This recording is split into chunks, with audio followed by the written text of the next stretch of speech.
I want to say thank you so much for coming, and Kolale, thank you so much for being so kind to.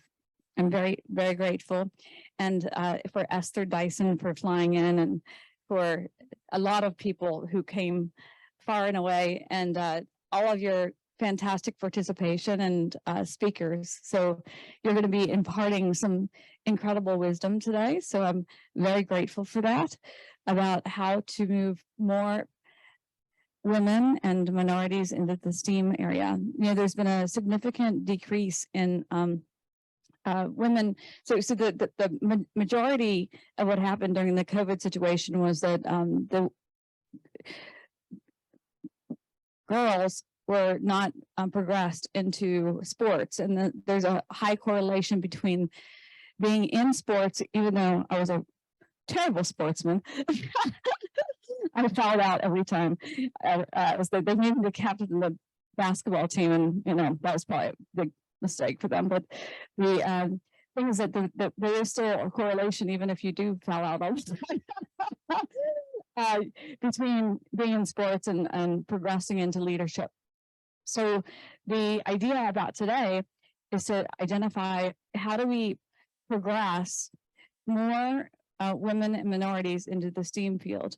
And I feel very passionate about that, because that's the way we can create more leadership. And the thing is, right now, if you forecast going forward, but I mean, obviously forecasting is going forward, but if you forecast, we're going to have, you know, about 50 to 75% fewer women and minorities into the leadership roles in the next 5 years, if you look at the statistics.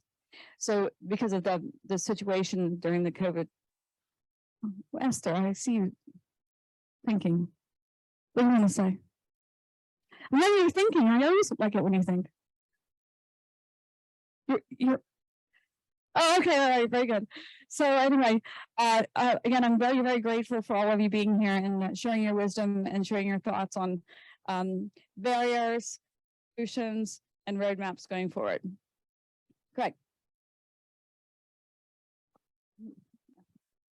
Bring my own microphone everywhere I go. Hi, I'm Greg Charlop. I, again, appreciate you all being out here. And I want to start by apologizing because I know we don't have coffee, which I almost went in a crisis mode when I saw that. So I apologize in advance for all you coffee drinkers here. But we do have water. It's like a pail. I had some coffee in the morning. She did. I'm on my third. You could probably tell already. So I want to thank you for being here. And this is an important topic, obviously. But you know, one of the things I want to say is, I think we all recognize there's a problem. We recognize that girls are having a hard time. We recognize that things maybe in many ways are looking worse rather than better. But I want to impart the message on all of you that we are not powerless in this situation. There are things that we can do to make the situation better. I was talking to my neighbor the other day. She's an accountant. And in addition to a regular job, she helps lead this volunteer group. I'm from Atlanta. She helps lead this volunteer group, but what they do is they bring books to kids. And she told me this stat that I couldn't believe. How many books do you think the average child owns? Anyone want to guess? You're on the spot here. Anyone? Come on, 2. Pretty darn close. So 3 is, I don't know how I got the number, but 3 is supposedly the number. The average child owns 3 books. Now, I'm going to guess that your kids probably have like 200 books. The average child owns 3. So that means a lot of kids have 0 books, 1 book. I've heard stories. She was telling me there were kids, they have silent reading during school, and they'd have to bring in something to read. They didn't have a book to bring in. So they were bringing in the phone book, or magazine circulars, or supermarket advertisements to have something to read in class. So you can only game out how things are going to go for these kids if that remains as is. But there are groups like hers that bring books to these children. So it's a problem, and it's a terrible problem, but it's something that can be solved if people take the initiative. And so that's what this is all about. So thank you all for being here, and we're thrilled that you're here. One housekeeping note, even though we're arranged this way, the webcam is better here. So I don't know. I guess you could decide if you want to talk to people or talk to the computer, but the recording is over there. But thank you all for coming. So we're going to start with, and Nick D'Onofrio is going to be coming in first. Nick is, I've known him for, I don't know if this is on or not, but Nick I've known for, thank you.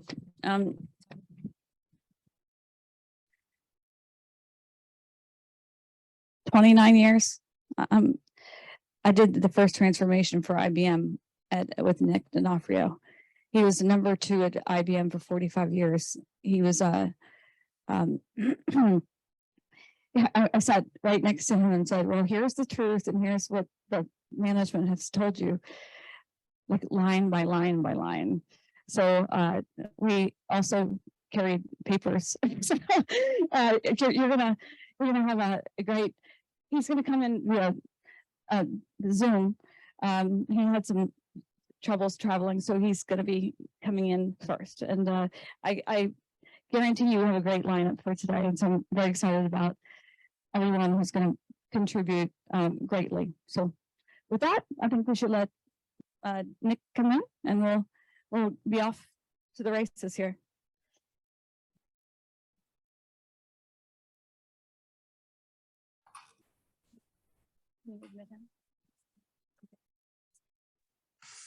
Hey, Nick. Whoops. Hello there. You got a little echo in that room.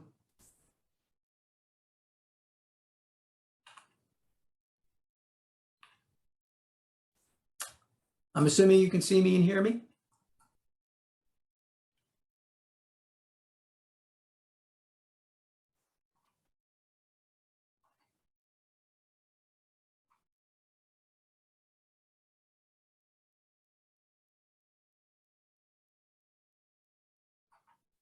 Oh, he can't see. Okay.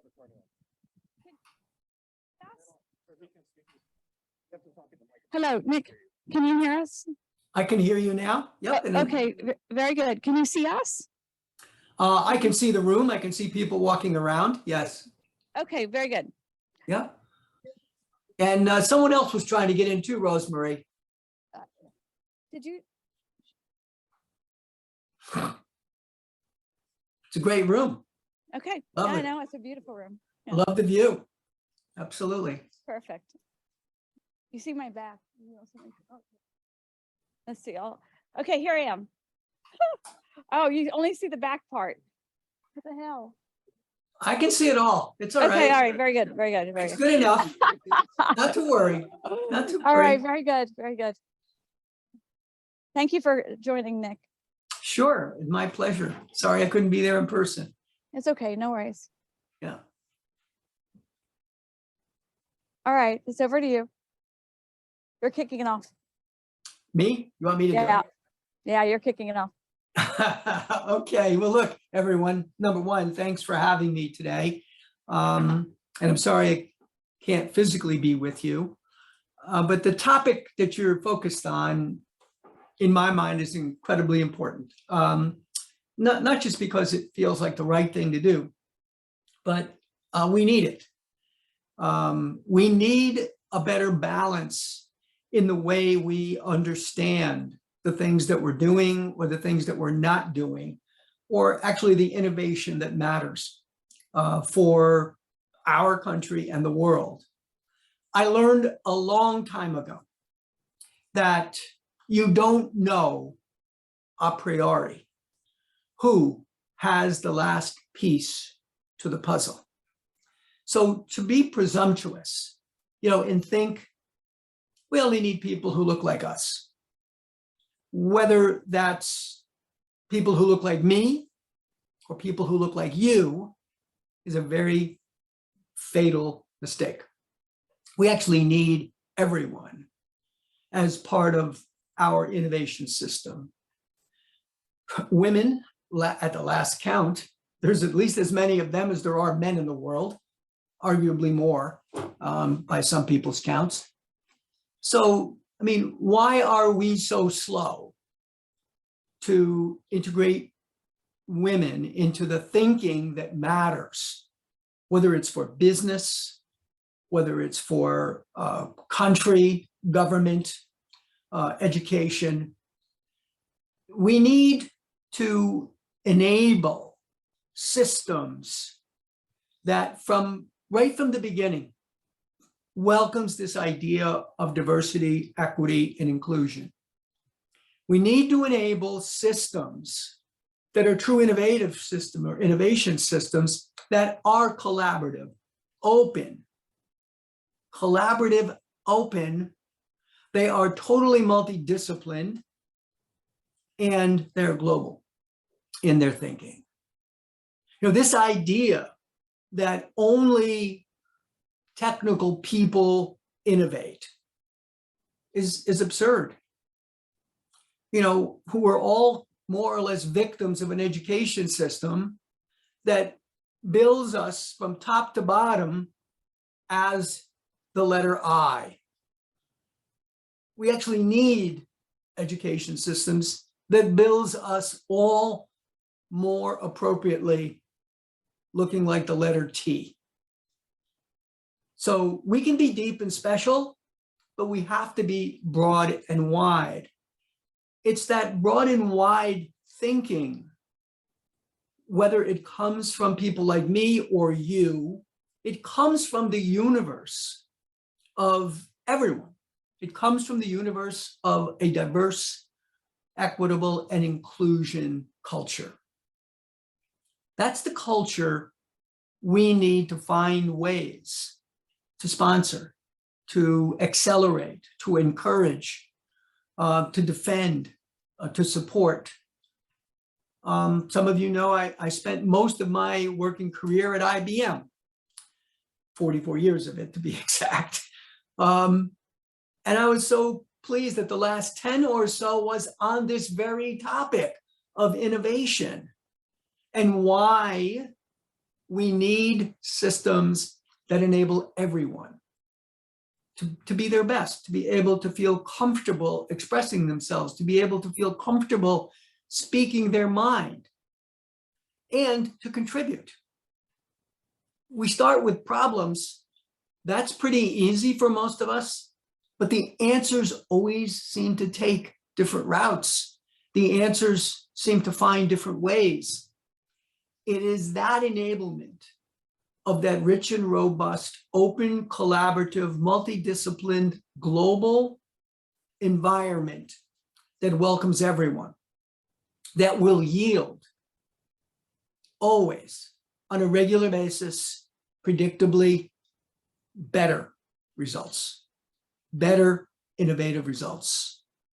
So when you talk about enabling young women to find their way, to enable them to become the leaders that we need them to become, and we do, you have to be thinking a little bit more along these lines. It's just not only the right thing to do, and I know that motivates some of us, but it is also the correct thing to do from a business perspective, from a governmental perspective, from an educational perspective. So it fills that adage of doing good while doing well. We've been at this for a long time. I've been at this longer than some of you are even alive, to be honest with you. It doesn't get easier, it gets harder.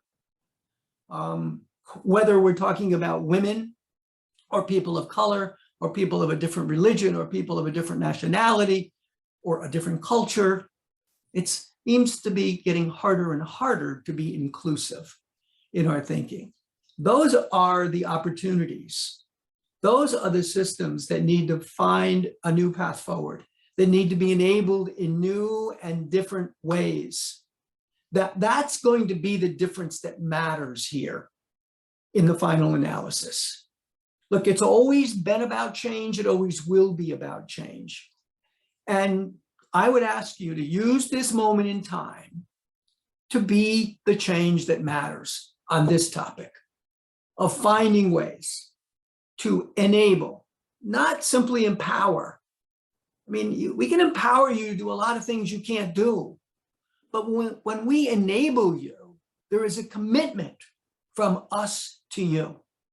to get to whatever it is you want to be. Enablement is the operative word. Change is the way of life. It's now time to take advantage of that change and to enable these very innovative paths forwards for women, to be able to get them the opportunity, enable them to move to the opportunity to be heard on a regular basis. Whatever the industry, whatever the approach, whatever the sector, I don't care. I would like more women in STEM. I am an engineer. I grew up in the engineering technical ranks.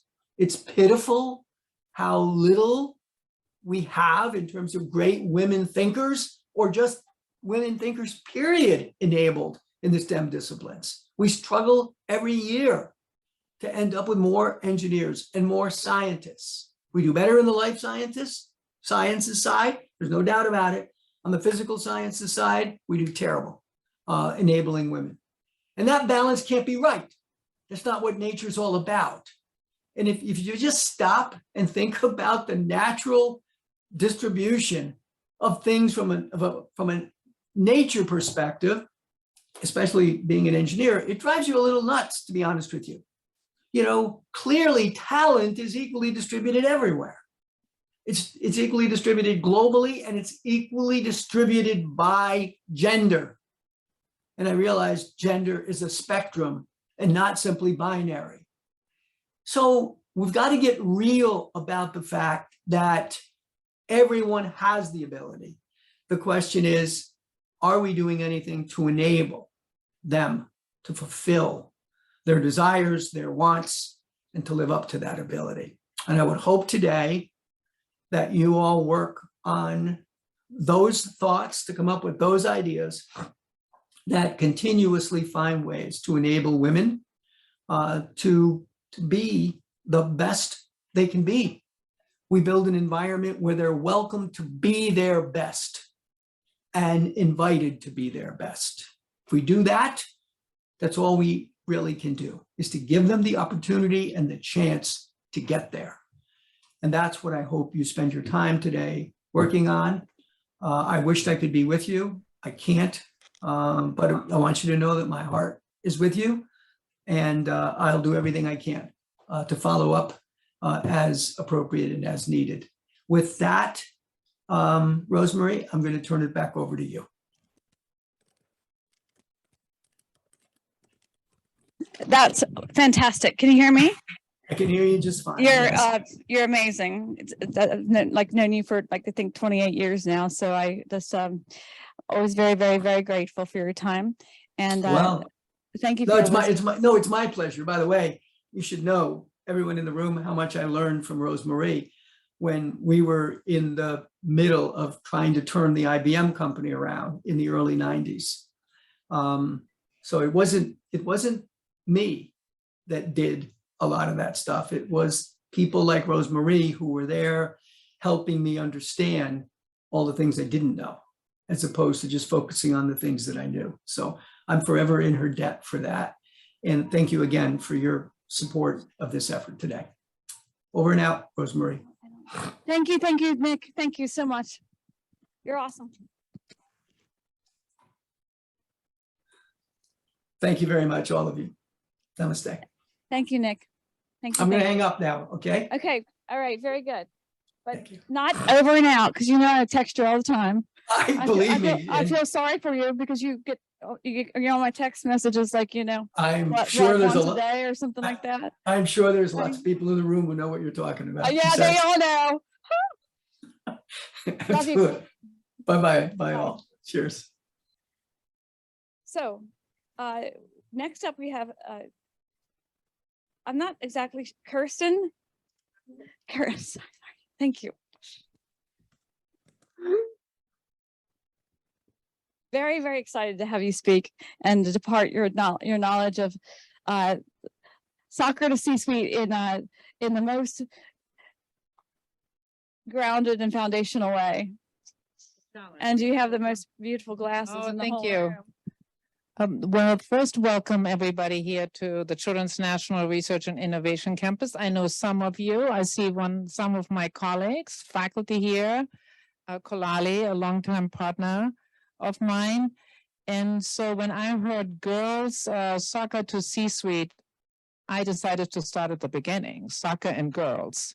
There were many points made about professional women and their career opportunities, the challenges we face, what it takes to get through college, your first career passes, making up the professional ladder, whether it's in business, science, faculty, academic medicine, we know these challenges, but I'm kind of talking about from a personal perspective.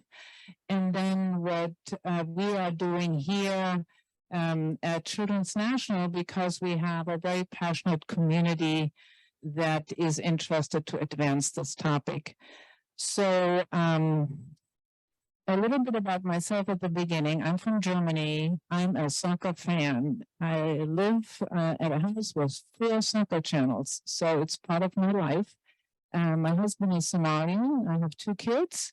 One is 26 and 25. My husband has been an active soccer player and coach in college, so soccer brought us together. I first had a daughter. 2.5 years later, I had a son. And my husband was extremely excited when he realized that they could kick the ball in the right and the left foot equally. So there was at that point no question about basketball or anything else, assuming it was going to be soccer. So he got very active with my daughter. We were on the sideline in Pee Wee soccer. She advanced and she ultimately became a soccer goalie. And my son equally pursued the local kind of community soccer goal. So one thing that was very clear from the beginning, which was quite a stretch from coming from a very different culture, that my husband treated my daughter and my son equally. So there was no question that they would have the same opportunities, there were the same expectations set. And I can only tell you that my daughter in soccer gained a lot of valuable skills that really carried on. She was part of a team. She realized that you had to play different positions. She realized that that every part of a soccer team, each player makes a different contribution, that if that is not in sync, it's not going to work. If you don't have a good defense and you don't have a good midfield, it doesn't matter what happens in the front. If you don't have a good goalie, the rest of the team can do all they can do, you still will lose. But what it's also really taught you that you work as a team, that there are moments where you're the one who has to do it. You have to make that shot, you make that pass, you make that catch. And especially if you're a goalie, you're celebrated when all goes well. And if you let the goal in at the end, you personally feel that you really let your team down, and that requires resilience to come back up. Learning that from very early on, being a team player, I saw that when she went to elementary school, high school, college, and now really there's very valuable skills in that. It also shows me that as a woman, that if you have early on in your life a strong role model, it is a standard that you set how you expect to be treated by men in your life. And my daughter today will still relate how men, teachers, mentors, friends treat her because the way that her father has valued her. So having women who don't grow up with strong role models, I can see that that is challenging. So we can be the best female mentors, but there are men that control a woman's life and a woman's career progression and education, and having strong role models really is helpful. And so I think I always say it's good to have female role models, but when I talk to many of our leaders, especially when in our early careers, there were not necessarily as many female role models, it has frequently been a male role model or a sponsor that has helped us. So it's this diverse community, I think that's important. I also then, from a parent perspective, it's really what I feel very strongly, we're more in a digital world. And STEM is important, but it's really a societal need to develop STEM competencies. It is no longer acceptable to think that STEM is something very unique. You need to have STEM competencies to be a cashier, to design the colors in your house, to figure out what's going on in your car. So to really embrace that we're living in a more and more technical and global society, and that there really isn't an option to stop at a certain level in math, or not wanting to know about biology or physics is not for me, but to really look in our educational curriculum that STEM is integrated. It's nothing unique. It's a competencies. And when you look at many countries around the world, the expectations that people have in K-12 is very different than we have. There's competencies that other countries develop, we don't have, and that it doesn't make us as competitive in the market. So feeling comfortable with STEM and doing STEM competencies, and then also relating, STEM is used for art. If you wanted to do three-dimensional art projects, you need to have an understanding of geometry.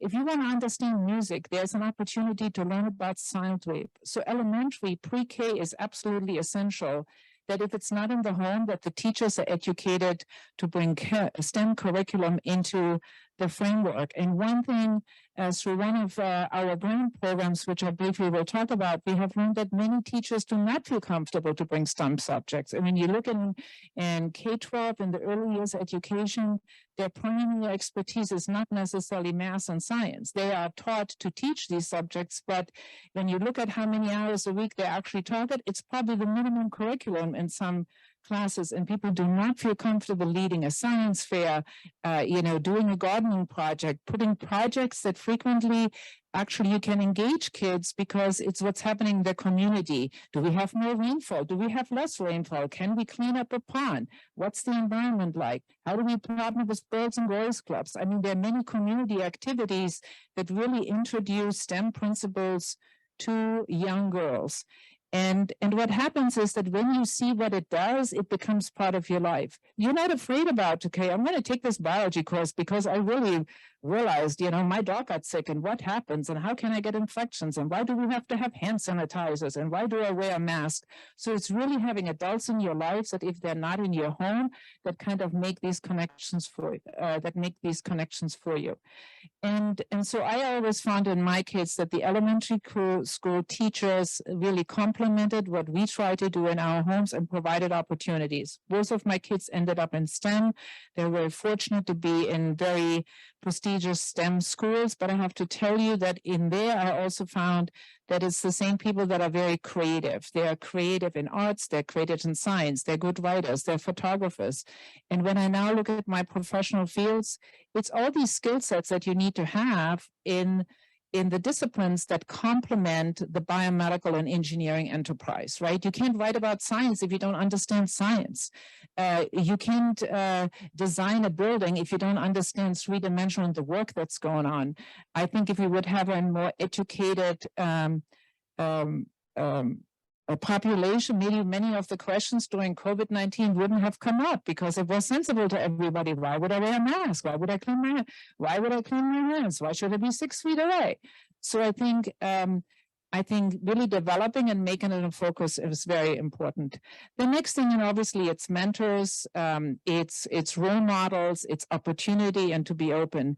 And very briefly, here at Children's National, and it really has been a grassroots initiative, over the last 14, 15 years, I think, since we have been here, we found that it was very important to create a pipeline to life science, not only for people working in the lab or people focusing on medicine, but all the other professions that are critical, whether it's the radiation technologist, whether it's the engineers that make the building run, whether it's the pharmacists, whether it's nursing staff, respiratory therapists. Here in science, we have people and engineers that support our facility.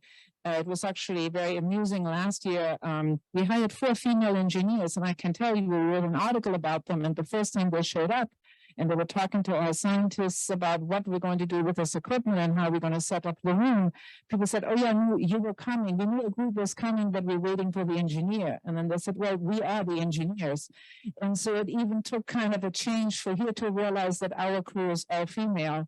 But it's kind of the steps that you take that say people have to be competent. That's the fundamental basis, but otherwise we want to have a diverse team. Science is based on teams, and so is the support teams. So we have here an internship program that brings about each summer about 150 students here from high school to medical school. They come from very diverse backgrounds, from have a large number and focus of underrepresented minorities. We have high school students from inner city schools and middle schools that we have here part of an NIH Science Education Partnership Award. We also teach the teachers. They're in the labs for 6 weeks to basically learn the subjects they're going to be teaching their kids over the year. And we throw them all in the mix. We have the people that have challenges to come here even and pay for the subway ticket. And we have people that are in very prestigious organizations, come from very affluent backgrounds, and they all kind of work with each other. So I just wanted to finish. I think it really starts from the home, from the community, making the connections, and then really personally being committed to provide opportunities, pay forward, and to do that day by day, to look at your team and be open and make connections. So thank you for your time. Thank you so much. Thank you. Thank you. Really excited. We're gonna go to Sherry Sobrato next because she's been sitting on the line here waiting. So we're gonna switch over to Sherry. So Sherry is a philanthropist. I think that many of you know her.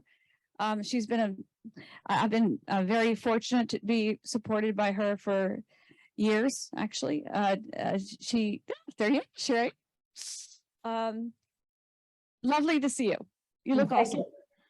All right, over to you. Okay, great. Well, thanks for the kind introduction. So yeah, I wear a bunch of hats. A lot of you may know me as a philanthropist, but I also in my other life, I'm a youth counselor and also a social entrepreneur, which I was so happy to get that tag when I looked at the agenda. So thank you for that. So I guess the first way I would love to start is that it's okay to wear a bunch of hats. We don't have to define ourselves just by one thing, nor do we have to define our girls or young women with just that one thing, because it's all part of the process. It's all part of self-discovery, which is what I'm going to be talking to you about. I thought it would be fun to start with how I learned I could be a philanthropist. What an amazing opportunity that was. But I was given a mandate by my parents to go figure it out as a family and also as an individual personally, how we could best use my resources in the world. And that's such an incredible gift. So I'll tell you a funny story. Some of you may have heard of John Wood. He was an amazing founder, was a marketing specialist at Microsoft who left Microsoft to change the world. Wrote a great book about that. His name's John Wood. And what he started was this organization called Room to Read. And he started it because something touched his heart. And that was, he was, like many of us, maybe we'll have the opportunity to do in our lifetime, is to go to Kathmandu and go trekking. But what was really different about John is when he went to Kathmandu and he visited one of the local schools right outside of Kathmandu, he noticed that the only books that they had were under lock and key, and they were smut novels for adults in English. And he was really touched by this and said, okay, I've got to do something about this, and had a book drive and had everybody, while he was on vacation, send books to his parents' garage. And he was completely and totally overwhelmed by people's response. And he personally brought those books back to Nepal with him. And it's just incredible that he then went on to develop a huge international nonprofit that specializes in both changing the world through the gift of education, but in particularly offering girls scholarships, and also building up their self-confidence through comprehensive social emotional learning curriculums. And so I'm telling this story because one of the things that I learned from John, who is now the most amazing social entrepreneur that I've had, had the privilege to get to know, is it's not enough just to bring somebody a bunch of books or even train their teachers, which is how he started out. Especially for girls, it's super important to give them the confidence to dream along with that, whatever they need to reach that dream, whether it's a bike to get yourself to those schools, or whether it's the opportunity to continue your education beyond 8th grade, which many of those kids were not given.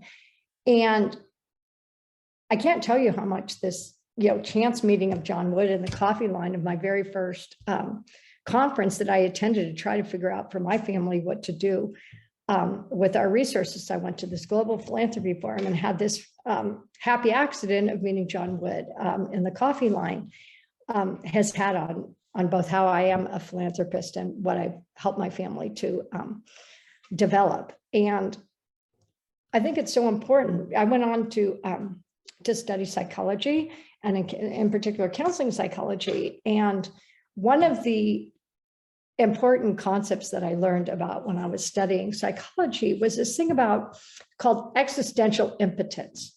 Now, I'm not sure if anybody's ever heard of that, but that's basically when you don't see the power that you have. And I think that when I started thinking about women and girls and both international education programs, as well as just what could we do here in our own country, I started realizing that it's not that they don't have the power, it's often that they don't see it. And so a lot of my comments today are really going to be about how do we help them see that power that they do in fact already have. And it seems like solving the existential impotence problem is hard to do in 8 minutes or less. But so I've tried to boil it down to like 4 easy steps. And those are noticing, building confidence, offering support, and aligning passion to purpose. So I just want to kind of quickly go over those steps. And when I say noticing, noticing is noticing our girls, noticing that they exist, noticing what they are curious about, helping them notice themselves, because that's often a lot of the problems is this sort of invisibility, which makes you feel kind of powerless if you don't notice that you do have those special gifts and talents.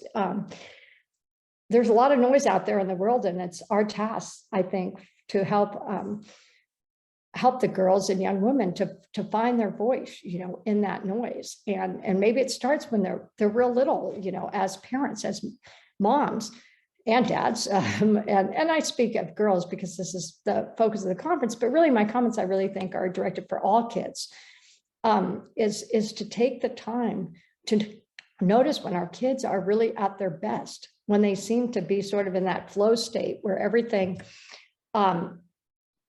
seems a bit easy for them. I'm not saying that, becoming a great, kid in STEM is easy by any stretch of the imagination. But if we can find those places where kids naturally feel connected to what they're doing and are able to really define for themselves what they want to do from a very early age, whether it's, what toys do they want to play with, to what stories do they want to tell in English class, to what subjects they want to study and what projects they choose to do. I mean, I think that one of the issues is that we make too many decisions for our kids rather than asking open questions. Sometimes we ask questions because we want to tell them what the answer is going to be. And that's not really a question, is it? I think it's really important that we ask questions with an open mind and let them provide the answers. And it may not be a straight path, clearly, as they discover themselves, which I think is really the beginning of all wisdom, is when you have that sort of self-awareness and self-appreciation and discovery of your own talents and your own sort of meaning of life. I mean, I think that a lot of people my age are just starting to look at that when they're 60 years old, kind of saying, well, what is the meaning of life? What is our purpose? And I have 2 teens myself, a 14 and 15-year-old, and I work on this with them all the time. I talk to them about why they're doing an assignment, about why they feel a certain way, and helping them to understand the reasons of their why is incredibly important. Getting back to the existential crisis. I mean, I had my own crisis when I was 24, so I wasn't a teen, but I was a young woman. And my existential crisis was, I got slapped in the face and looked at my own finiteness, as existentialists call it, is when you think you're going to die. Okay, I had a not a near death experience, but certainly was a little too close to death. I was diagnosed with a very aggressive malignant brain tumor when I was 24, which nobody had lived from. So as far as I was concerned, you know, that was not quite a death sentence, but it was right up there. And I had to look at, you know, how was I living my life? And what did I really want to do? And how did I want to leave my mark on the world? And I didn't think I was going to have the next, you know, over 35 years to really, you know, leave that mark. But I think it's so important that, you know, not everyone's going to be a STEM kid. Not everyone's going to do STEM the same way. Maybe their gift is not necessarily in the hard sciences, but standing next to the hard sciences and doing something, whether it's marketing or something else, or art. I have a son who's an artist, you know, and it could be doing something art related that's related to something in STEM to, you know, help motivate other young people to learn about those subjects. It's really hard to say, and it's not our place, I don't think, as parents, as educators, as support people, as therapists, or any of that to really define for the kid how they're going to leave their mark on the world. And I don't think it's fair to us to leave it up to them, you know, when they're 60 years old to figure it out. And I bet you, I mean, I don't know enough, you know, women in STEM, but I bet you it would be very interesting to go back and talk to the parents and those kids who are now adults, you know, and find out, you know, how was it, you know, were they railroaded into a career, or is it something that they got to choose?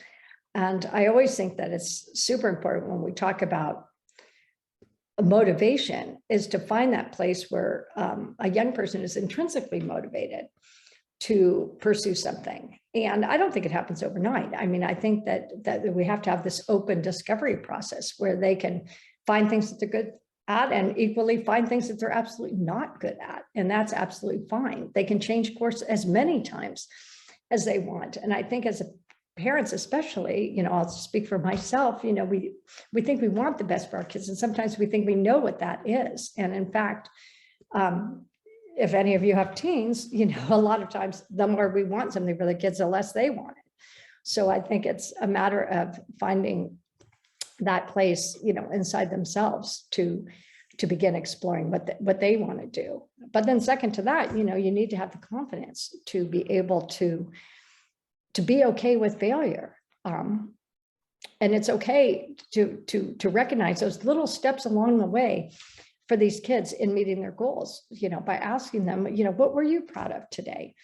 You know, whether it was at school or something that happened on the playground or in sports or whatever, because it all adds up to giving them the confidence that they need to pursue their dreams. Even if they have like a bad situation happen, sometimes they just have to make the best of a bad situation. And, you know, as adults, we all know, looking back at our bad situations or even our bad choices in life, that's what's given us, you know, some element of resilience to help us pursue and help us define what it is that we really want and how we want to look back at our, you know, like one game I've played with my own kids is like, well, what would your future self look back? You know, would they be proud of what you did today?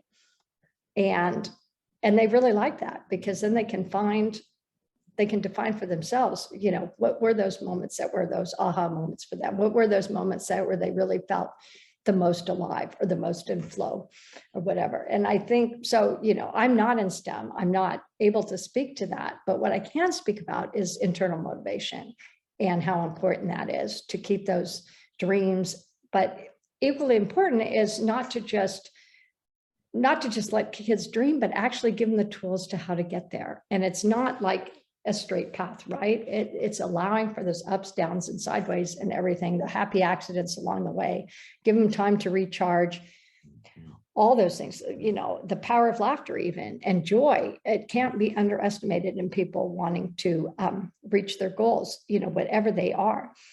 So I really encourage everyone to think about that when we think about how is it that we are motivating our kids. I mean, I think that we have to turn that around and say, you know, how are they motivating themselves? And when I was thinking, just as the last point is social purpose. And I really think that I think it's super important, especially for girls and young women, although I don't want to exclude men and boys from this, but is to find that sort of, it's one thing that if we know what we're talented at, it's one thing to know that we're good at what we're good at and what comes easy to us or what kind of mark we want to put on the world. But I think with girls especially, it's important to look at why they are doing something. What is the social purpose? How are they helping themselves along with other people? You know, we're not isolated. We're in this whole world together. And I think just by nature of how girls are wired differently, that's a key part, is if they can feel connected to what it is that they're learning or what it is that they're doing or the job that they're doing. How does it, overall fit in the big picture of the world and in their connections with other people? Because I really feel, especially with girls, that their success, their ultimate success, comes from aligning their heart with their mind, and then of course with their will to achieve. And I think that the most important thing I can say is to what I tell my daughter: hey, if something pulls on your heart or tugs on your heartstrings, pay attention to that, because that could turn into something, even if you don't know ultimately what it's going to turn into or how you're going to get there.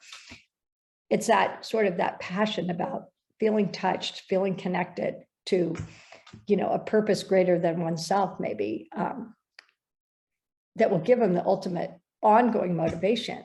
Because we're not talking about being motivated this school year or this school year plus next school year. We're talking about some careers and, lasting decades. And how do you continue to stay motivated if you don't have a heart for what you're doing? So in closing, I would say if we want our kids, and especially our girls and young women, to be those social entrepreneurs or philanthropists or corporate executives, or just being at the best at whatever they choose to do, we need to be patient and to allow them to bring out inside themselves, how they would like to be that force for good. Thank you.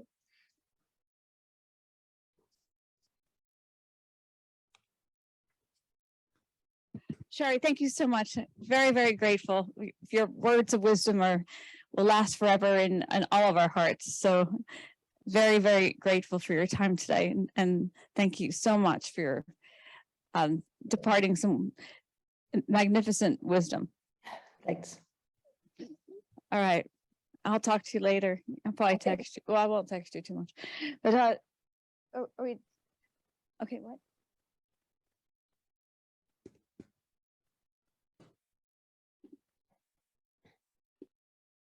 All right. So we are very, very privileged to have Esther Dyson here, one of my favorite people. And she's going to be talking. We're on a couple boards together, but and she has been known to be. I love the bottom of your tagline, but you have one of the best investors, and you always say at the bottom of your tagline, make more mistakes.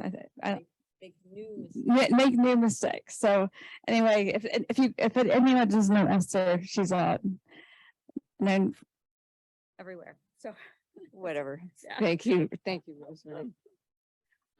So I'm not sure if this logistics works, but whatever. So I loved what Sherry said, especially about intrinsic motivation, because that's the only kind of motivation that lasts. And I'm going to be pretty personal today, not revealing great secrets, but simply, it's going to be a fair amount about my view of the world rather than what the world should do, because there's a lot of wisdom here already about what the world should do. And I'm going to try and just give one person's useful perspective. So to start, two interesting things have happened to me recently that are about thinking long term.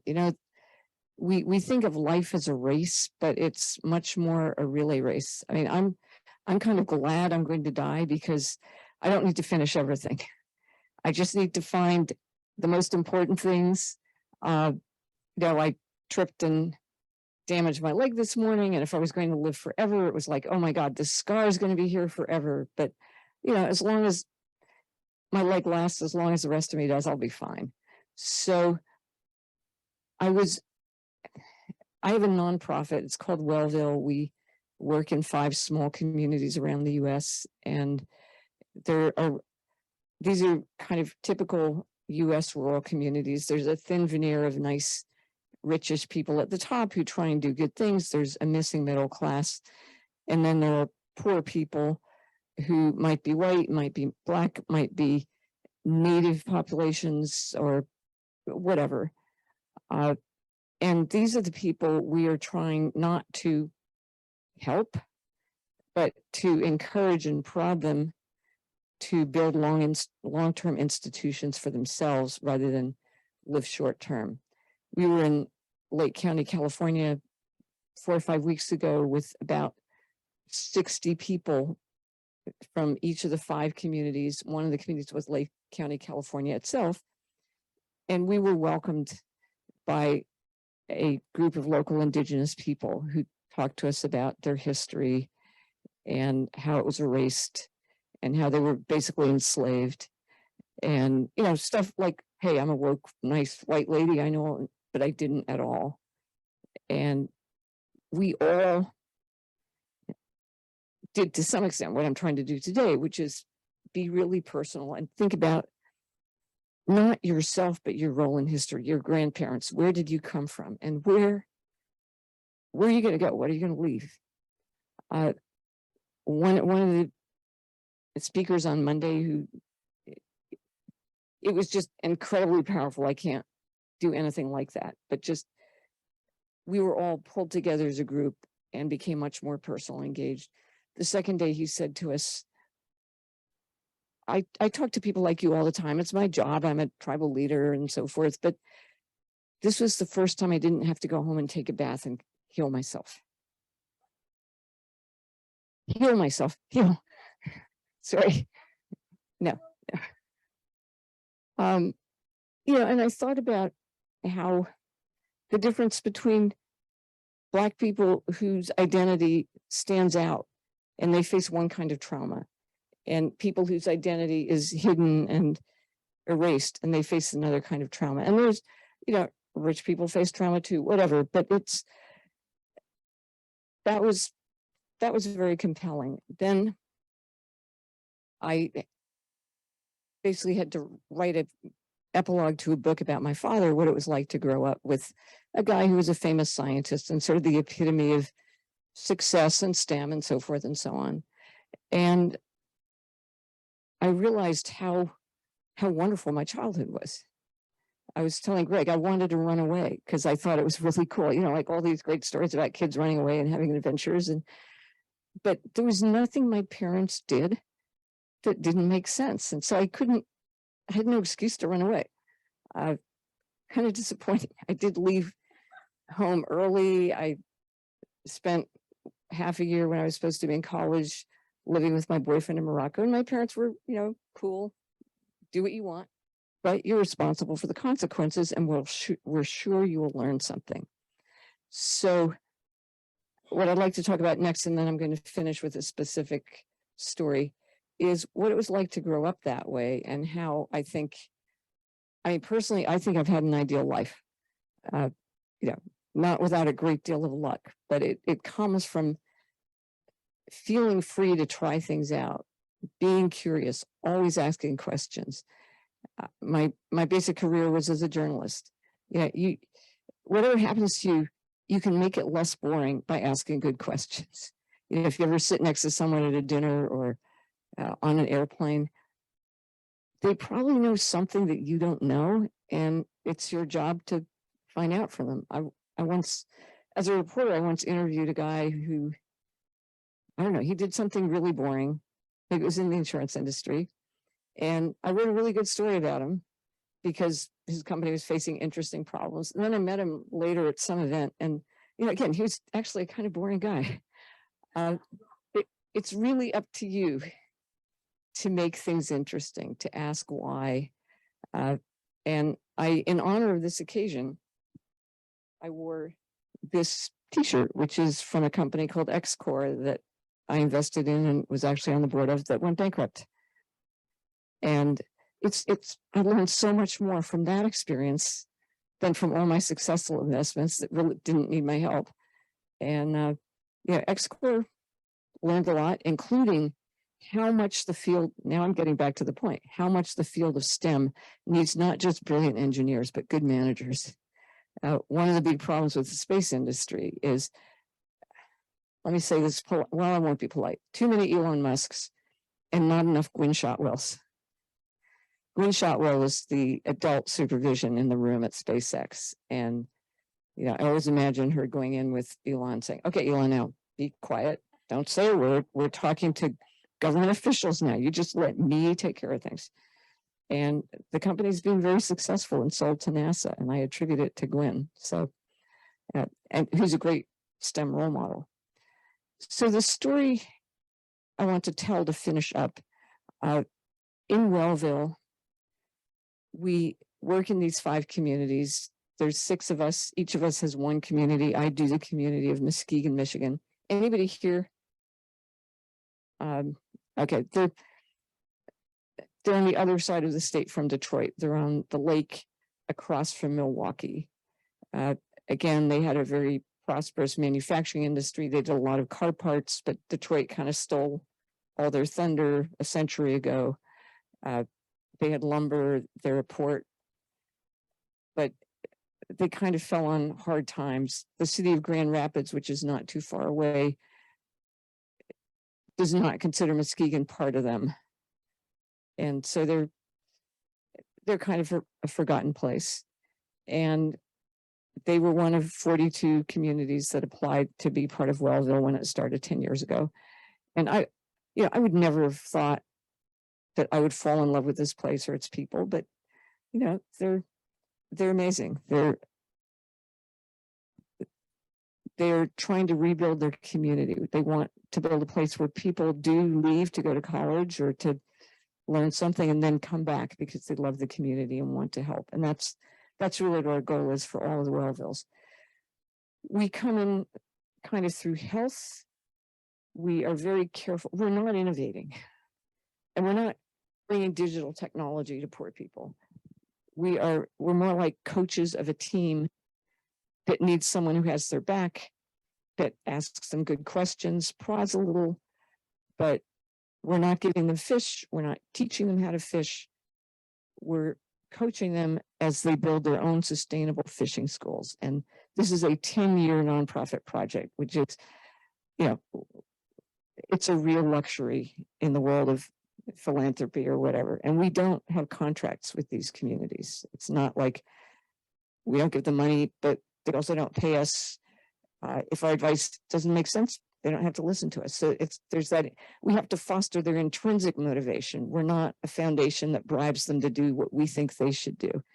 And I love that because it really keeps us honest. And we don't experiment on people. However, I did have this one idea, which was to use continuous glucose monitors as kind of an educational tool, because I met somebody from Abbott, so that kids could understand their own metabolism and they could understand the metabolism of the food companies that like to sell them Coca-Cola and Twinkies and, stuff that's good for the company's bottom line, but bad for the kids' health. And that didn't work out. So we switched to Oura Rings, which aren't as close to metabolism, but are basically focused on sleep. And there was a local doctor who was running this project, working for Western Michigan School of Medicine, funded by Stryker.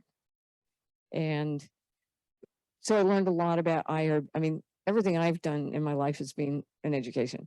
I learned a lot about IRBs, independent review boards, and how studies are done. And as I said, we didn't want, especially in minority communities, experimenting in healthcare is a known and horrible.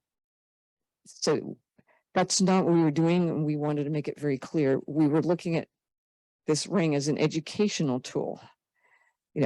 And so what did we measure? We did not measure the kids' behavior. We did not measure, did they lose weight, which is what kept slipping into the IRB.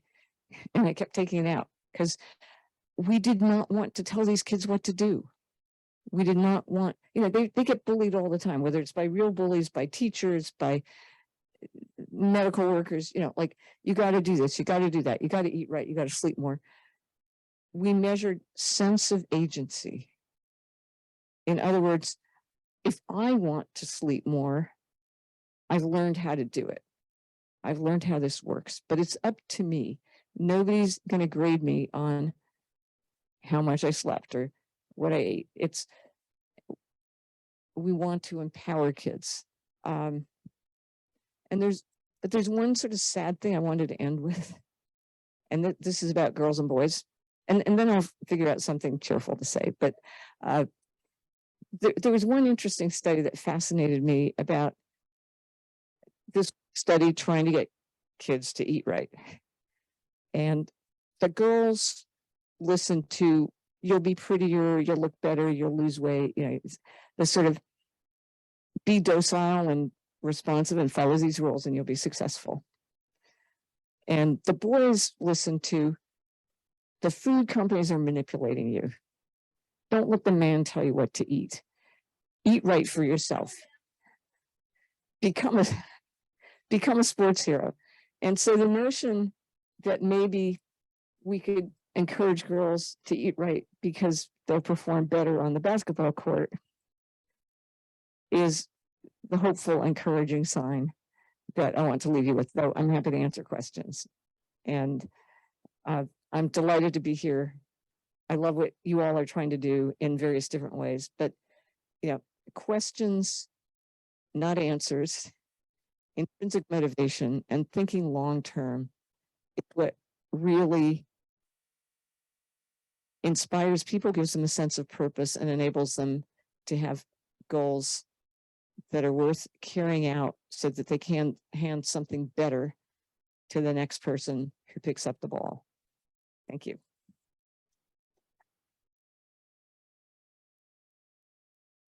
So inspiring. I'm very grateful, very, very grateful. And I'll just say something about eating better, eating what you want to eat. You should eat whatever you want to eat. I like eggplant. My team tells me I eat too much eggplant and mushrooms, but they can whatever. So Lee. Yes. Hopefully I'm going to pronounce your last name correctly. Baden. Baden, Lee Baden. We have Lee Baden next, and you're going to give us some words of wisdom, right? Yes. Okay, very good. All right. Thank you so much. Appreciate it. How you guys doing? Good, good, good. Yes, my name is Lee Baden, and I used to play in the NFL for 9 years. I played for the Cleveland Browns for 5 years, the Detroit Lions for 1 year, and my last 3 was with New England Patriots. And, today we heard about confidence. That's so important in just children's lives, just especially young women. I have 2 daughters, so I always try to, instill confidence in them. But just going back to me personally, sports, I feel like sports builds a lot of confidence, and that's because it shows that you can, accomplish something, but, you have to put the work in. You have to, kick this ball. You have to follow the instructions to, make the goal. And then you have that instant gratification. And it shows that, if you just follow the instructions and do what you need to do, you can be successful. And I feel that's why sports is important to all of our youth, especially women. And it's great to see that women's sports is definitely on the rise. WNBA, I mean, race car drivers, I mean, it's tennis is a beautiful thing to see. And I think sports builds that confidence, and it built confidence in myself as well. And I was actually raised by a single mother with my aunts, and I grew up with my sister. So I was around a lot of women, and they gave me a lot of strength. And to watch my mom, really, really work hard for what she wanted for not only herself but for us as well. And then we talk about just leaders, and I think women are great leaders, and we need to put the women in positions, of power. And when women do achieve the power and the success, I believe, we need programs from them to continue the women's, like support and strength. Because going back to like me, I just had a football camp, and it was a few females at the camp, which I was excited to see. But my expertise was football, so that's what I can pour out to the next generation. And when you're a woman in successful roles, there needs to be programs, I believe, just like this, to empower young women. And I'm actually running for county executive as well in Prince George's County. And I want to bring more STEM programs to our curriculum because it's important.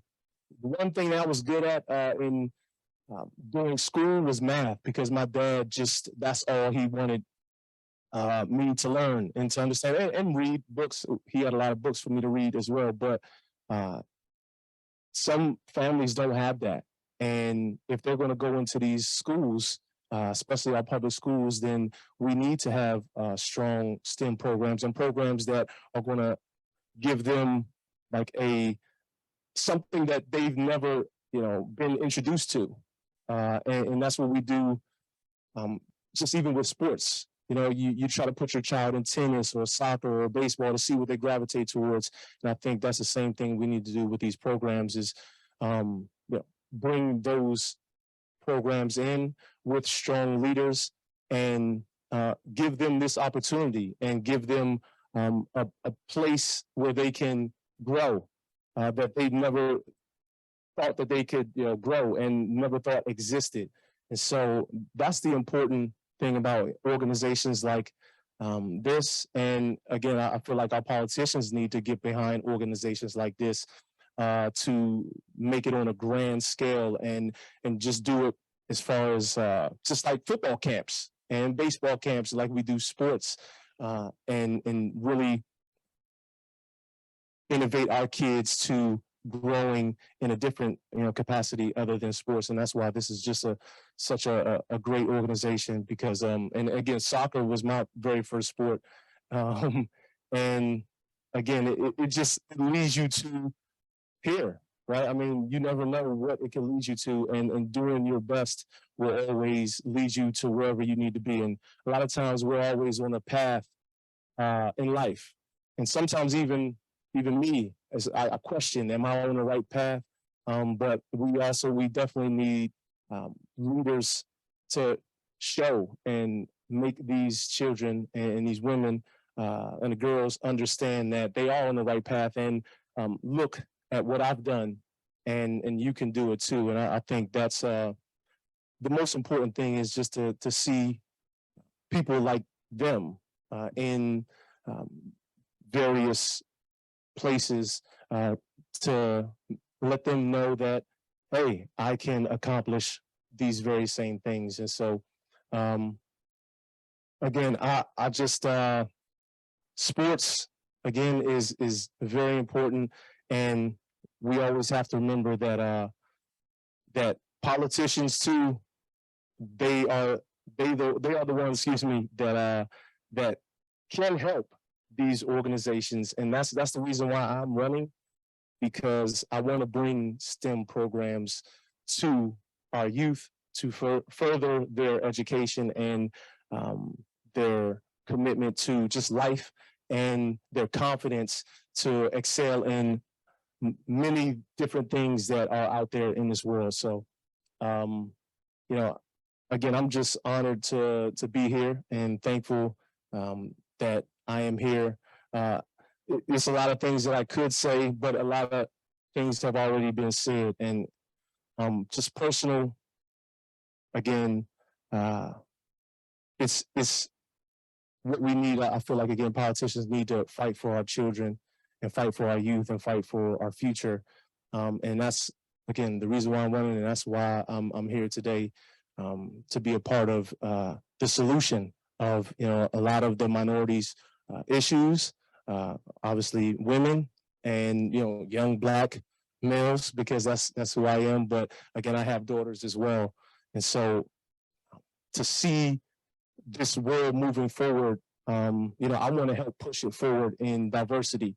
And I will continue to do that and continue to partner with any organization that I can. And hopefully I can, win so I can, bring that to Prince George's County.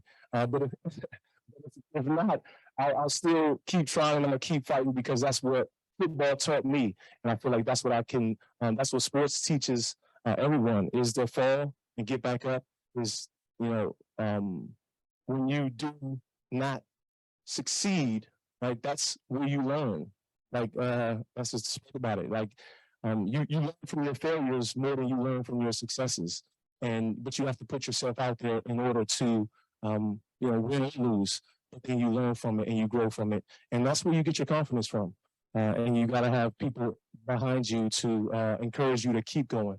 If you can't, get that inside yourself, but obviously you have to find that confidence in yourself. And again, lastly, and how I started, I think it's with sports all the time, because it shows you like instant gratification and instant that I can do something, I can be successful at something. I just have to do these certain things, as far as, like I said, direction, taking direction, and just belief in yourself, and just going out there and doing it, and you can accomplish anything. So I appreciate you guys, and again, I will continue to fight for our minorities, our women, our girls, because we have to move this world forward, and that's the only we can through inclusion and diversity. So thank you.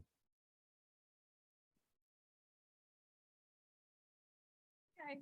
I learned my confidence by fouling out. Most of my when I was young, and they made me the captain of the basketball team, and I was just had the giant women who would kick me in the arm in the anyway. But it's a different. Yeah, I know I could have done that, but I just fouled out all the time. So there you go. That's a different way of confidence. Yeah, I'm sorry. You learn it one way or another.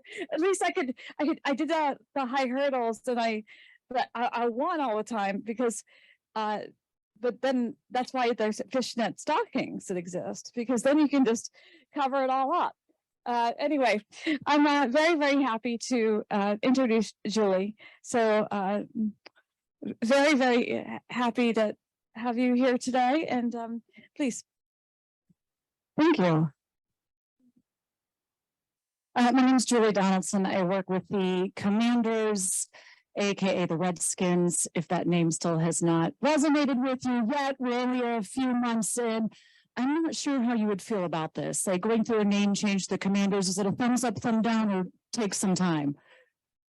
Takes some time. You know what it takes? It takes winning, which is what we find really is going to be the big difference. So I'm our SVP of Media and Content. I head up our broadcast department, and it's not necessarily been the easiest path to get here, but I'd just like to share a little bit about what has helped me along the way, as you're out there trying to inspire and encourage and set the path for other women to be able to be in the position of leadership, a position where they have the opportunity to be at the table where the decisions are being made, where their voice is being heard, and where we're no longer just the only in the room, because I can't tell you how many times here we are in 2022, I've been the only in the room. The biggest thing it starts with, if you're talking about soccer to the C-suite, you're talking about sports and young women getting into this profession. You're talking about a dream. You're talking about a passion, which is what I always had. I can't say I necessarily played a lot of sports growing up for one reason or the other, but I was definitely a tomboy. I loved racing the boys. I loved climbing trees. I loved doing anything outdoors, competitive, and athletic. And that's one of the things that I guess I found when I got into the broadcast career, is sports was the natural fit for me. But I remember my dad early on saying, why would you want to do that? There's only so many television stations. And within those television stations, there's only so many sports reporters. And with the sports reporters, there's only so many that are going to be female. And this is at a time when there really were not that many women in the business. But I had a dream, I had a passion for it, and I don't really take no that easily, which has served me well throughout my career. So it starts with allowing young women to dream of a position, a role, a path that they can achieve. And then also even for myself now at this point in my career to be that example and that role model for that it is something that is possible and it can be seen of what you do. One of my other positions when I joined the Commanders, which was the Redskins when I first joined, is I was the highest ranked female in the organization. And I was the first, and I'm still the only female in the NFL to have a full-time position in the radio broadcast booth. And one of the great things that I find and enjoy out of the job that I have, because to me it's just a job, I was hired to me because I was capable and the most competent person for the opportunity, not because I was a female, is when women will listen or young women will write to me and say, you know what, I always listen to the radio with my dad, but I've never heard a female throughout the entire broadcast. Her role was always on the sidelines. And there's nothing wrong with that position, but we're elevating that. We want to keep growing with the positions that we as women possess, we have, and are attainable. To do that, you have to ask for what you want. Nobody's going to give it to you. So we have to teach these young women to have a dream, to dream big, to dream of maybe something that you want, and don't let whatever you see in that position, what color, what gender, be something that deters you from what you want to achieve. And then don't be afraid to ask for it. Everything I've ever done in life or accomplished is because I asked for it, and I wasn't afraid. I would come in, and I was brought in after I actually worked in Boston for a year covering the Patriots, but I started in Miami, went to New York City, Boston proper, and then now I've been in DC for 13 years. I asked for jobs that I knew would make me uncomfortable, that would stretch me, that would challenge me, and that men had sat in before me because for the most part, again, there were not a lot of women in these positions. And I always said, well, what's going to be the worst thing if you don't give me the opportunity? I do it, I'm not good at it, and you can go hire the man the next day to do the next show, except for the fact that I had prepared to be able to take that seat. And when I made a mistake, because they will always happen, I wasn't afraid to learn from it. So I think that's the other thing, is ask for what you want, but then also let them know that you're going to have failures. You're going to have mistakes. Those mistakes are going to be heightened by a female more than a male in this business, even to this day. We mispronunciate a name, it's going to resonate much further than it does if a male in my same position does the same. In fact, it might not even be brought up if he has a mistake, where for a female, it typically is. So you do your homework, overly prepared, which is what we have to equip the young women with, is how do you prepare for the job you want, not the job that you have. And those are big things that really served me well as I went out throughout my career.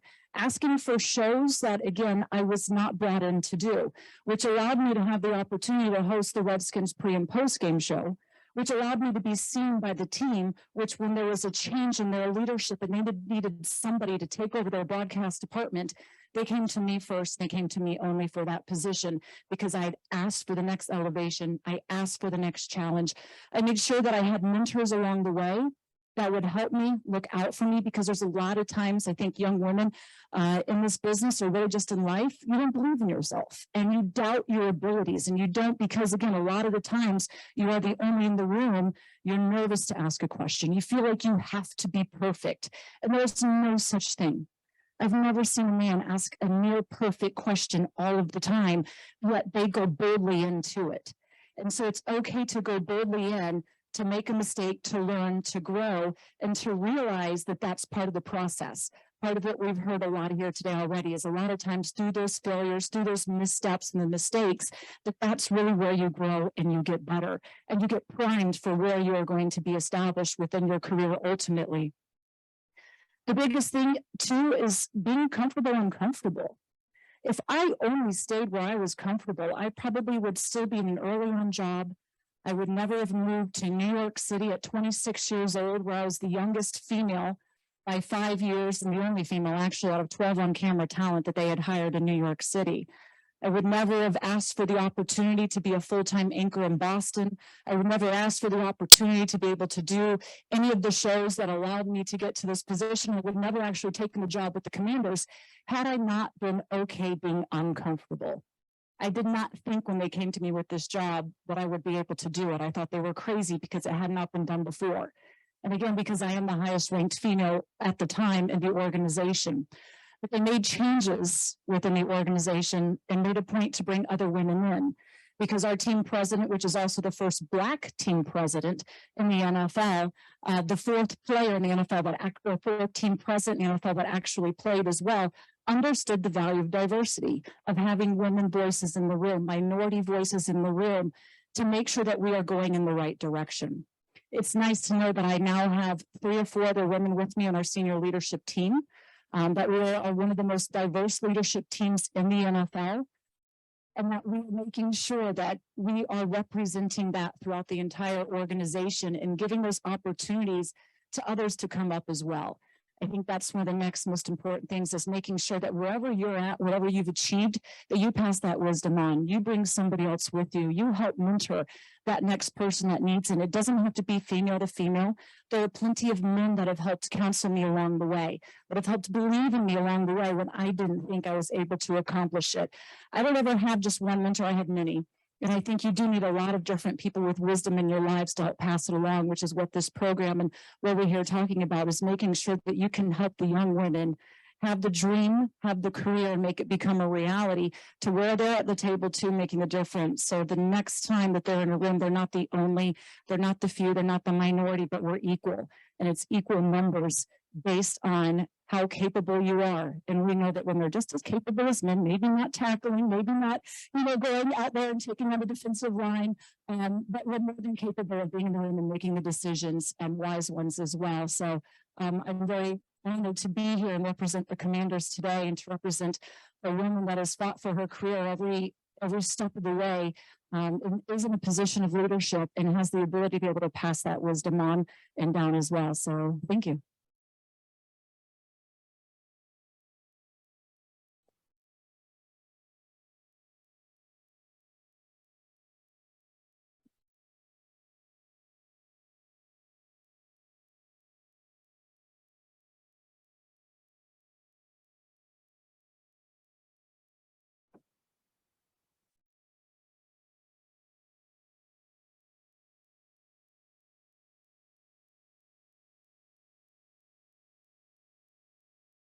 All right, I was going to ham this one up, but I actually just want to cut right to the chase. I want to introduce my great friend, my colleague, my partner in crime for this, Rosemarie Truman.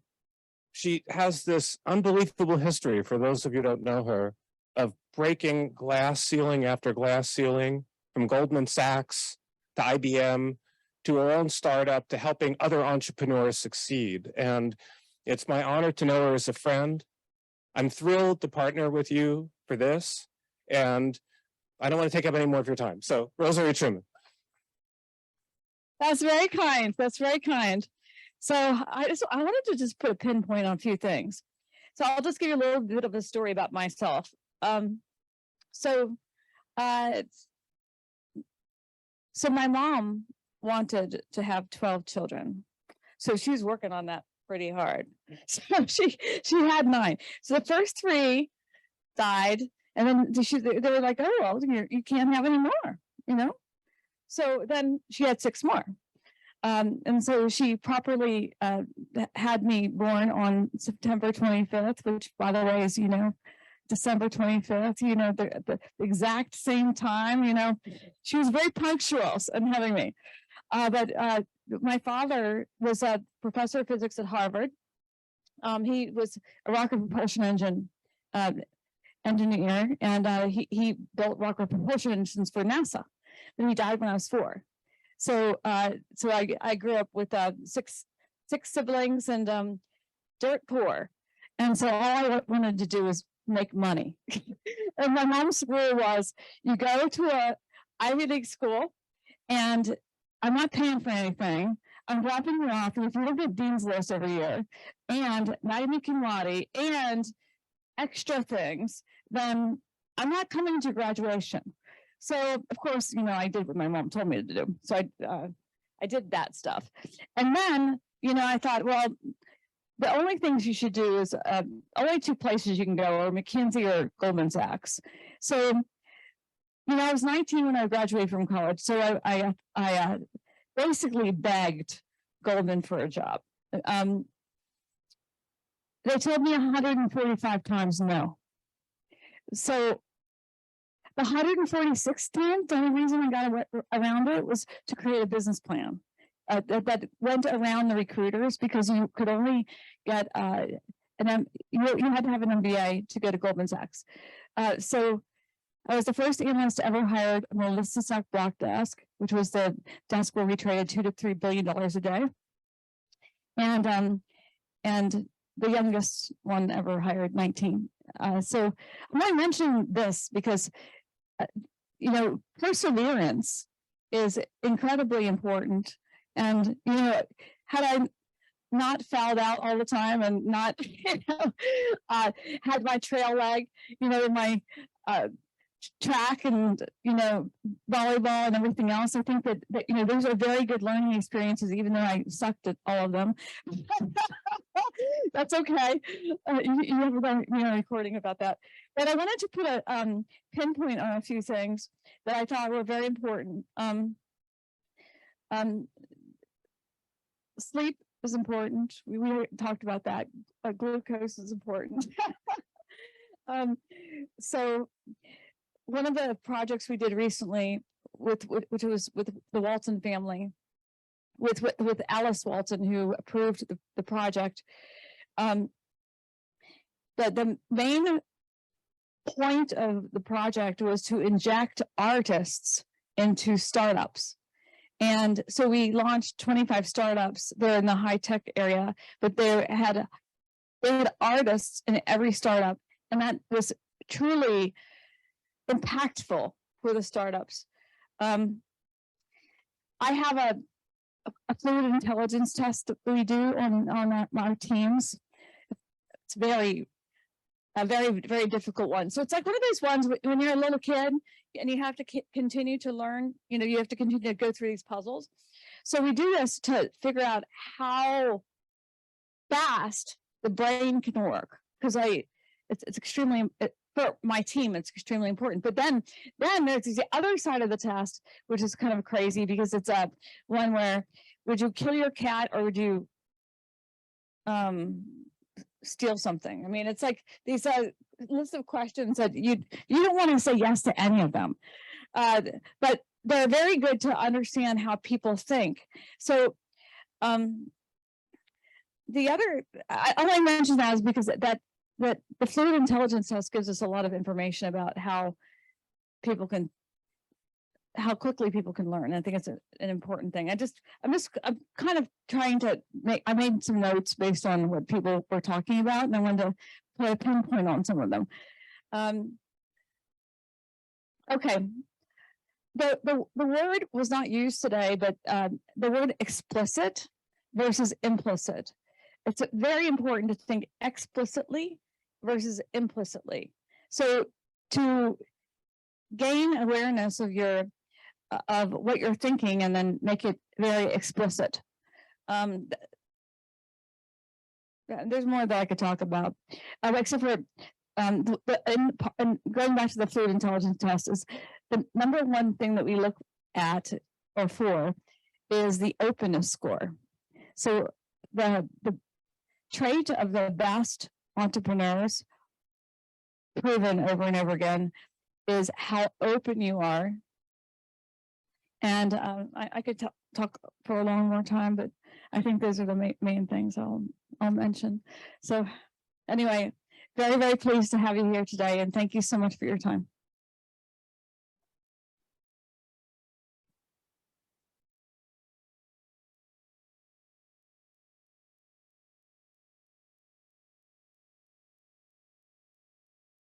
And yes, this wonderful partner in crime, Gregory Charlop, who is just like dynamite, awesome, walks on water. What else can I say? I think walking on water. You can walk on air too. I think you walk on air. Walk on air. Oh, he does sleep a lot, yeah. But he doesn't believe in breakfast. And the thing is, I eat breakfast at 5:30. So, but anyway, he forgives me for that.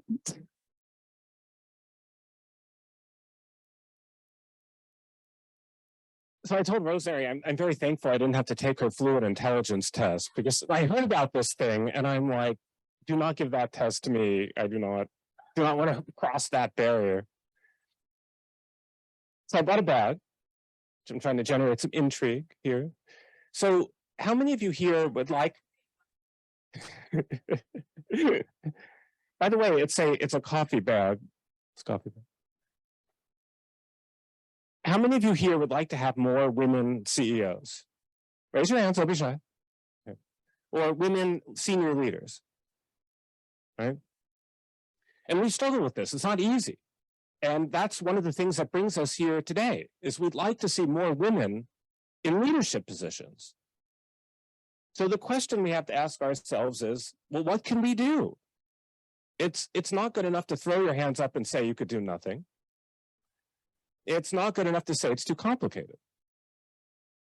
Now, one of the solutions, not the only, but one of the solutions to have more women CEOs is in this bag. And no, it's not the coffee, although it probably is part of the solution. No, it turns out it's this. It's this ball. By the way, I stole this from my kids. If you're watching this or speak to them, do not tell them about this, but I will give it back. But it's this ball. And the reason why this is so important is it represents the importance of sport and helping to create future women leaders. Now, I know it sounds trite, but this is actually evidence-based. You know, I'm a physician, I like data, you know, even though we kind of make stuff up most of the time, but there's evidence for this. There was a big study by EY. Over 90% of C-suite women played sports when they were younger. There's a powerful impact that playing sports has, and again, this is proven by research, in helping women succeed later in life. And it may be partly due to helping to promote toughness, Rosemarie was talking about that, or resilience, knowing how to work in teams. Everybody knows how critical that is, and that isn't a skill that you naturally have. Or how to take a loss. You know, I like to tell a story. I've got 2 9-year-old girls of my own. And I remember when we first started playing board games. Any of you all play board games with your kids? Was that a good experience when they were young? Be honest. Good? All right, well, maybe you had a different experience than I. So I remember, you know, we'd play these games, they'd lose, and the next thing you know, like the game is flipped over, pieces are flying across Pieces are flying across the room. It's a disaster. And that happens because they don't know how to lose. And one thing any athlete will tell you, not to pick on you, but one thing any athlete will tell you is you don't win every game, right? Not everything goes the way you want. And you can't just give up and throw in the towel. You have to move on. And so that's one of the key messages that we get from sports. And it's a message that we want to impart onto our girls. Now, I'm in the process of writing a book. It's From Soccer to C-Suite, the sort of premise of this meeting. And I've had the good fortune of interviewing a lot of women's CEOs. And I asked them, what was important for you? I like asking people stuff, so I try to copy. And I said, what was important to you? Like, what helped you grow up? What helped you be where you are today? And so many of them, of course, said sports. And one of them told the story that I want to share. She's a high-level media executive near the top of the media world. And when she was younger, she was a wrestler. She was good, and so it turns out, prepubescent girls, they're just as strong as boys, and often they're taller. So younger girls can wrestle really well and hold their own with boys if they choose to do that. After puberty, it's a little bit more difficult, but before puberty, if girls want to go for this, they can. And she was a wrestler. She was really good, and she won a lot. And she had some brothers. And then one day when she was in 3rd grade, and she was really proud of this, it kind of defined her. But then one day when she was in 3rd grade, her brother said, wrestling isn't for girls. Wrestling it's for boys. Wrestling is for boys. So she heard this, accepted it as true, and gave up. And I can't tell the story as well as she can, but this had a huge life impact on her. because she thought about this over and over as she grew up, and she realized that she gave up a main part of herself because she was told this isn't for girls, this is for boys, which is tragic. Now, of course, it's not to say that sports are the only thing that matter. There's obviously other things that matter. And so the goal of these conferences is to find innovative solutions that could help girls succeed.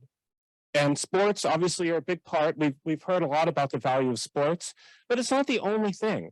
Early leadership, STEAM, any kind of thing that gets people involved, even politics, entrepreneurship, all of these things they're avenues that we should be encouraging girls to do. And so I want to close with a success story that we've already had here with our organization. So this is actually the second conference. This is the second. Our first one was Atlanta. And so in the Atlanta conference, we had a similar thing. Sheila was there. She could tell you about it. And what we did is we had a lot of local philanthropists there. We had a lot of people, teachers, educators, government officials, a lot of people who really care about the community and are personally involved with it. And one of the stories we'd like to tell, and the kind of prototype of this whole meeting is, imagine there's a second grade teacher. She works with kids. She's done it for years. She knows kids inside and out. And because of this, she has this great idea about how to help kids succeed. But she's a second grade teacher. Maybe she doesn't have much of a network. Maybe she doesn't have funding. She may not have experience in how to start a company, with accounting, with legal assistance. So what do you think is probably going to happen to her great idea? It will go to waste because she may think that I can't do it. So the goal of these is to try to find people like that second grade teacher, people who want to help the community, people who have good ideas, and connect them with people like those of you in this room who know how to start businesses, who know how to raise money, who know the accounting or the legal aspect or the communications aspect to make sure that that idea could take flight and help girls all across the country. So that is the goal of the From Soccer to C-Suite conferences. And that's why Rosemarie and I are thrilled that you're here. And we have some great speakers coming up after a little break. So I apologize because I'm keeping you away from the break, but we're thrilled you're here. And we see so much potential in helping girls succeed. And let's take it on forward. Thank you. Thank you.